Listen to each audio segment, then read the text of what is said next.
Hello everyone, welcome to toppers notes. हम हमारी G20 की जो सीरीज़ है उसे कंटिन्यू कर रहे हैं और अभी जो हमारा एक मेजर आउटकम है रिलेटेड टू क्लाइमेट चेंज उसके बारे में बात करने वाले हैं। हाँ, हम बात करने वाले हैं ग्लोबल बायोफ्यूल अलायंस की। तो यहाँ पर हम क्या पढ़ने वाले हैं, हम देखने वाले हैं कि बायोफ्यूल होता क्या है, ये जो अलायंस है इसका क्या एम है, क्या ऑब्जेक्टिव है, क्या लक्ष्य है, इसके क्या फंक्शंस हैं, है ना, क्या फीचर्स हैं, प्लस इसका क्या सिग्निफिकेंस है। बिकॉज एज अ हम कह सकते हैं कि पूरा मेंस में आपको ये चीज़ पूछा जा सकता है इसके सिग्निफिकेंस के ऊपर। ओके, तो सबसे पहले देख लेते हैं हम कि ये जो ग्लोबल बायोफ्यूल अलायंस है, क्या ये जो कॉन्सेप्ट है ये बिल्कुल अभी का रीसेंट कॉन्सेप्ट है, ठीक है, या इसके बारे में पहले बातें हो चुकी है। तो मैं बता दूं तो जो ग्लोबल बायोफ्यूल अलायंस है उसकी बातें, उसकी चर्चा फरवरी 2023 में ही स्टार्ट हो गई थी। और इसके फाउंडिंग मेंबर्स कौन है ये पूछा जा सकता है एग्जाम में। ओके, इसके फाउंडिंग मेंबर्स कौन है, इंडिया, यूएस और ब्राजील। ओके, ठीक है, तो हमने फाउंडिंग मेंबर्स देख लिया और हमने देख लिया कि ये आइडिया जो है ये फरवरी 2023 में ही स्टार्ट हो गया था।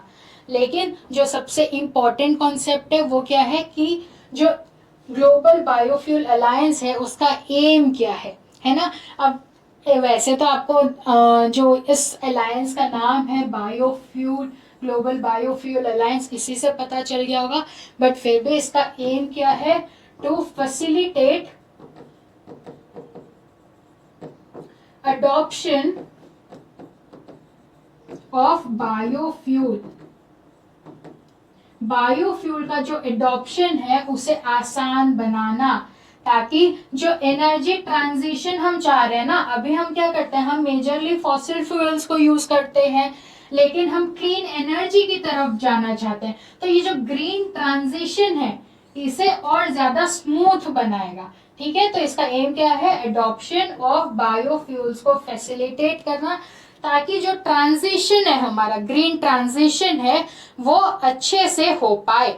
ओके, अब हम देख लेते हैं कि इसके फंक्शंस क्या है, लेकिन उससे पहले हम एक कॉन्सेप्ट समझ लेते हैं कि बायोफ्यूल होता क्या है। तो जो सिग्निफिकेंस है, जो इंपॉर्टेंस है इस अलायंस का, हमें वो याद नहीं करना पड़ेगा, पॉइंट्स हमारे मन में अपने आप आ जाएंगे क्योंकि हम कॉन्सेप्ट समझ जाएंगे। ओके, तो सबसे पहले हम देख लेते हैं कि बायोफ्यूल होता क्या है। ओके, बायोफ्यूल, अब जब आप इस वर्ड को देखेंगे ना, अब हम इसे डिवाइड करने वाले हैं। ये जो है ये दो वर्ड से बना हुआ है, हम कह सकते हैं एक है हमारा बायो और दूसरा है हमारा फ्यूल। यानी कि एक ऐसा फ्यूल जो कि बायो से, व्युत से, बायोमास से, लिविंग मैटर से बना हुआ है। अब आपने देखा है ना कि जो शुगर प्रोडक्शन होता है उसके बाद का जो बाय प्रोडक्ट है, जो इथेनॉल हमें मिलता है, उसी को यूज करके हम उसको हम एज अ फ्यूल यूज कर सकते हैं। जो आपने पेट्रोल में ब्लेंडिंग की बात सुनी है ना, इथेनॉल ब्लेंडेड पेट्रोल, वहां पर यही यूज किया जाता है।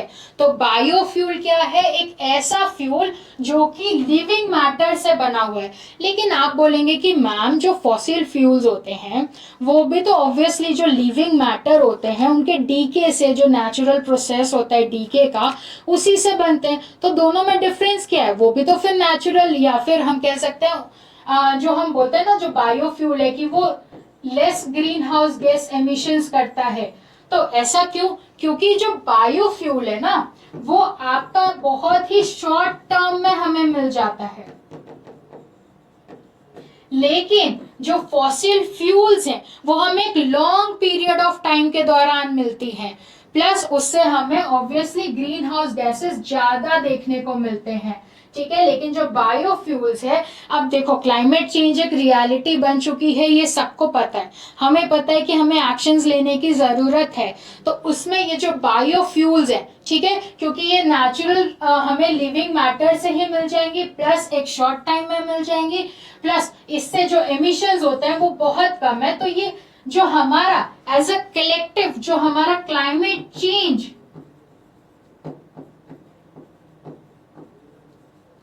को टैकल करने का जो हमारा इशू है उसमें हमारी बहुत मदद करेगा, है ना। तो ये जो है ये हमने मेजरली बायोफ्यूल देख लिया, बट अगर इसके कॉन्सेप्ट के डीप में हम बाद में जाएंगे हमारी क्लासेस में, एनवायरनमेंट की क्लासेस में।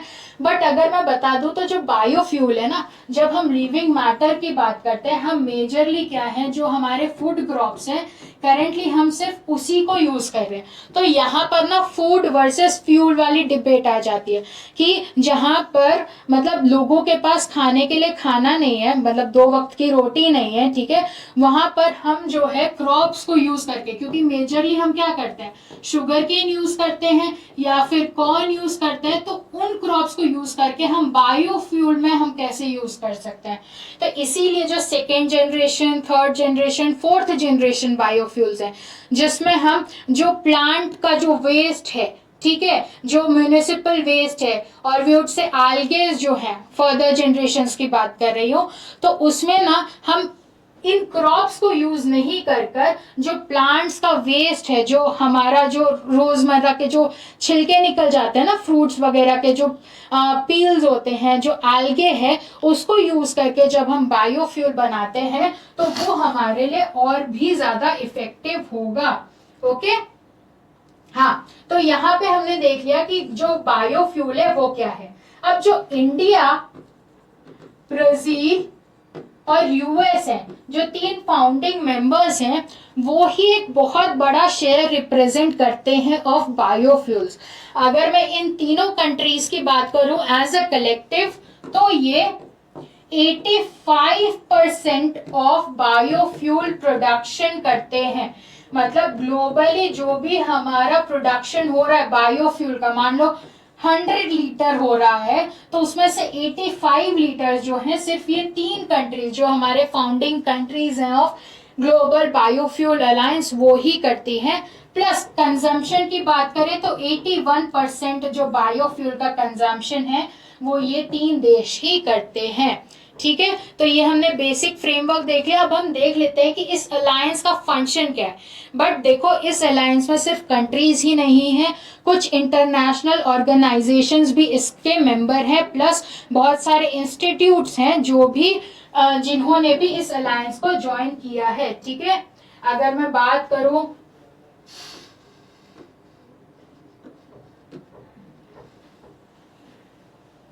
ठीक है, अगर मैं बात करूं वर्ल्ड बैंक की, या हम बात करते हैं इंटरनेशनल एनर्जी एजेंसी की, तो ये जो भी इंटरनेशनल ऑर्गेनाइजेशंस है ना, करेंटली अभी तो 12 इंटरनेशनल ऑर्गेनाइजेशंस ने इस अलायंस को ज्वाइन किया है। करीबन 19 कंट्रीज ने भी करेंटली, अगर मैं अभी रीसेंट डेटा बताऊं तो 19 कंट्रीज ने, ठीक है, 12 इंटरनेशनल ऑर्गेनाइजेशंस ने इस अलायंस को ज्वाइन कर लिया है। प्लस यहाँ पर हमें इंडस्ट्रीज भी देखने को मिलेंगी। तो अगर कभी आपको एग्जाम में क्वेश्चन आए कि ये सिर्फ एक इंटर गवर्नमेंटल अलायंस है, तो नहीं, यहाँ पर आपको इंटरनेशनल ऑर्गेनाइजेशंस प्लस इंस्टीट्यूट्स भी देखने को मिलेंगे। तो ये जो ग्लोबल अलायंस है ना, इसका फंक्शन क्या है ग्लोबल बायोफ्यूल अलायंस का? First of all, codes, rules, regulations frame करना, ठीक है, स्टैंडर्ड्स फ्रेम करना, जो भी हमारा बायोफ्यूल के एडॉप्शन के रिगार्डिंग स्टैंडर्ड्स हैं, बायोफ्यूल के रिगार्डिंग जो भी स्टैंडर्ड्स हैं, जो भी रूल्स हैं, उसको फ्रेम करना, codes, rules, regulations, standards. Okay, दूसरा है एक वर्चुअल मार्केट प्लेस बनाना। ठीक है, क्या? एक वर्चुअल मार्केट प्लेस बनाना, जिससे कि हम मैप कर सके कि कहां पर बायोफ्यूल का डिमांड है और कहां पर बायोफ्यूल का सप्लाई है, ताकि ये जो ट्रांजिशन है वो स्मूथ हो सके। ठीक है, जो भी नीड वाली कंट्रीज हैं, जिन्हें भी बायोफ्यूल चाहिए, उन्हें आसानी से पता चल जाए कि कहां पर जो है, कहां से हमें सप्लाई मिल सकता है। तो एक वर्चुअल मार्केट प्लेस बनाना जिसमें कि जो डिमांड वाली कंट्रीज हैं, डिमांडिंग कंट्रीज हैं, प्लस जो सप्लाइंग कंट्रीज हैं, उनको हम मैप कर सकें। ओके,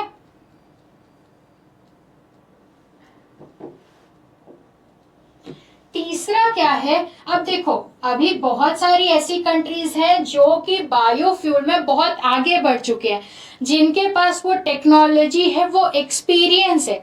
तो अब जो नई इस फील्ड में आए हैं उन्हें सपोर्ट की जरूरत है, उन्हें टेक्निकल सपोर्ट की जरूरत है, उन्हें ट्रेनिंग की जरूरत है, कैपेसिटी बिल्डिंग की जरूरत है।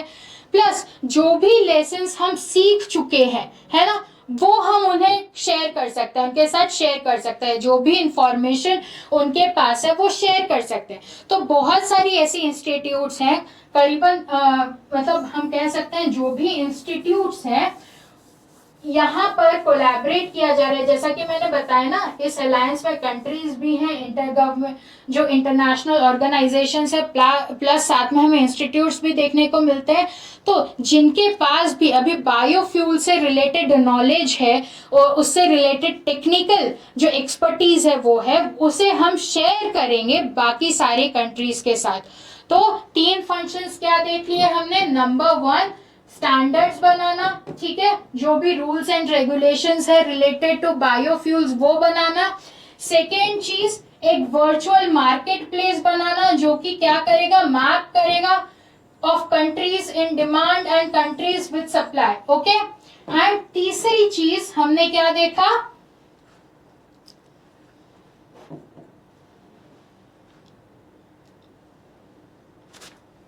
तीसरी चीज ट्रेनिंग, लेसन शेयरिंग, है ना, जो भी उन्हें लेसन्स मिले हैं उसको शेयर करना, ट्रेनिंग करवाना, ठीक है, कोलैबोरेशन। ओके, तो ये सारी चीजें, तो ये सारे इसके फंक्शंस हैं। प्लस हम देख लेते हैं कि इसका सिग्निफिकेंस क्या है।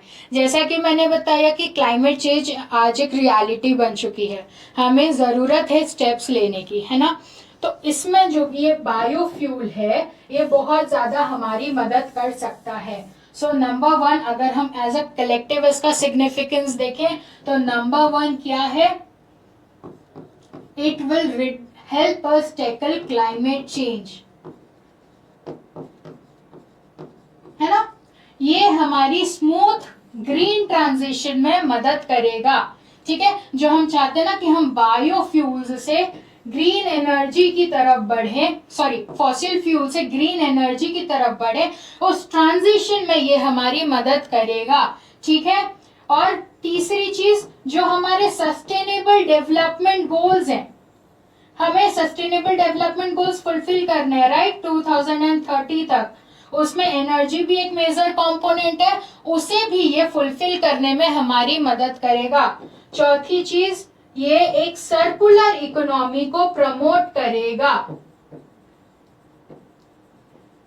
ओके, तो अगर हम कलेक्टिव की बात करें, क्लाइमेट चेंज को टैकल करने में मदद कर रहा है, ग्रीन ट्रांजिशन में मदद कर रहा है, सस्टेनेबल डेवलपमेंट गोल्स की तरफ बढ़ने में हमारी मदद कर रहा है, और साथ ही साथ ये एक सर्कुलर इकोनॉमी को भी प्रमोट कर रहा है। ओके, अब बात कर लेते हैं कि इससे इंडिया को क्या फायदा होगा। पहली चीज देखो, इंडिया जो है ना वो वर्ल्ड का 3rd largest green house gas emitter है, प्लस इंडिया जो है 3rd लार्जेस्ट क्रूड ऑयल को कंज्यूम करता है। ठीक है, तो आपने देखा ना कितना ज्यादा जो है हम क्रूड ऑयल यूज कर रहे हैं, प्लस इतना ज्यादा हम जो है ग्रीन हाउस गैस भी रिलीज कर रहे हैं। तो थ्रू बायोफ्यूल जो हमारा, देखो हम जब क्रूड ऑयल यूज करते हैं ना तो इससे जो हमारा फॉरेन एक्सचेंज है उस पर इम्पैक्ट पड़ता है। ठीक है, हमें बहुत, हमारा जो इंपोर्ट बिल है वो काफी ज्यादा आता है। इनफैक्ट अगर मैं बात करूं, एक डेटा था जिसके मुताबिक अगर हम E20 की बात करते हैं, E20 मतलब क्या है कि मान लो 100 लीटर्स ऑफ पेट्रोल है तो उसमें हम 20 लीटर्स जो है हम बायोफ्यूल यूज करेंगे। E20 का मतलब है कि उसमें 20% जो है हमने बायोफ्यूल मिक्स किया हुआ है। यहीं पर हम ग्लोबल स्टैंडर्ड की भी बात कर रहे हैं कि ग्लोबली हम एक स्टैंडर्ड सेट करेंगे कि हम 20% जो बायोफ्यूल है उसे हमारे फ्यूल्स में यूज करेंगे। ओके, तो अब इससे क्या होगा, एक डेटा के मुताबिक अगर हम इंडिया की बात करें सो विथ E20 बाय 2025 हम 1 lakh crore foreign exchange save कर सकते हैं। देखो कितना ह्यूज अमाउंट है। इवन विथ E20 से बाय 2025 आप ये डेटा याद रख सकते हैं, हम 1 lakh crore rupees foreign exchange में सेव कर सकते हैं। दूसरी चीज जो ग्रीन हाउस गैस एमिशंस का हमने देखा ना कि इंडिया जो है 3rd लार्जेस्ट एमिटर है ग्रीन हाउस गैसेस का, उसमें भी उसको रिड्यूस करने में ये जो बायोफ्यूल्स है ये हमारी मदद करेगी। प्लस आपको पता है हमने हमारे एनडीसीज सबमिट किए हैं जिसमें हमने बताया है कि 2070 तक हम नेट जीरो बनना चाह रहे हैं। तो उस गोल के फुलफिलमेंट में भी ये जो अलायंस है और व्यूट से जो बायोफ्यूल्स हैं वो हमारी मदद करेंगे। तो हमने देख लिया ना कि as a whole climate change में ऑब्वियसली इंडिया की तरफ से भी बात करूँ तो as a whole climate change में हमारी मदद कर रहे हैं, सस्टेनेबल डेवलपमेंट गोल्स में मदद कर रहे हैं, ठीक है, सर्कुलर इकोनॉमी प्रमोट करने में मदद कर रहे हैं। लेकिन जब हम किसी स्पेसिफिक कंट्री की बात कर रहे हैं तो जो इम्पोर्ट बिल है वो रिड्यूस हो जाएगा, क्लाइमेट व्यूट से जो ग्रीन हाउस गैस एमिशंस हैं वो रिड्यूस हो जाएंगे, प्लस उस कंट्री के जो भी एनडीसीज हैं या उसके जो भी टारगेट्स हैं उसे फुलफिल करने में भी ये बहुत ही ज्यादा मदद करेगा। ओके, तो ये सारी चीजें हमने देख ली कि ग्लोबल बायोफ्यूल अलायंस क्या है, कंट्रीज हैं, इंटरनेशनल ऑर्गेनाइजेशंस हैं, प्लस इंस्टीट्यूट्स हैं, फाउंडिंग मेंबर्स कौन कौन है, इंडिया, ब्राजील और यूएस। जो आइडिया था वो फरवरी 2023 में ही देख लिया था हमने। इसके फंक्शंस क्या है, कोड्स, रूल्स, रेगुलेशंस बनाना, ठीक है, एक वर्चुअल मार्केट प्लेस बनाना, प्लस तीसरा क्या है, जो भी कैपेसिटी बिल्डिंग है, टेक्नोलॉजिकल सपोर्ट है, पॉलिसी और इंफॉर्मेशन शेयरिंग, लेसन शेयरिंग, उसके बारे में हमने देख लिया। एम देख लिया to facilitate the adoption of biofuels, और हमने इसका सिग्निफिकेंस भी देख लिया। ओके, तो ये हमारा जो कॉन्सेप्ट है ये कंप्लीट हो चुका है। हमारी आगे की वीडियोस भी आ जाएंगी G20 की सीरीज की। So till then good bye.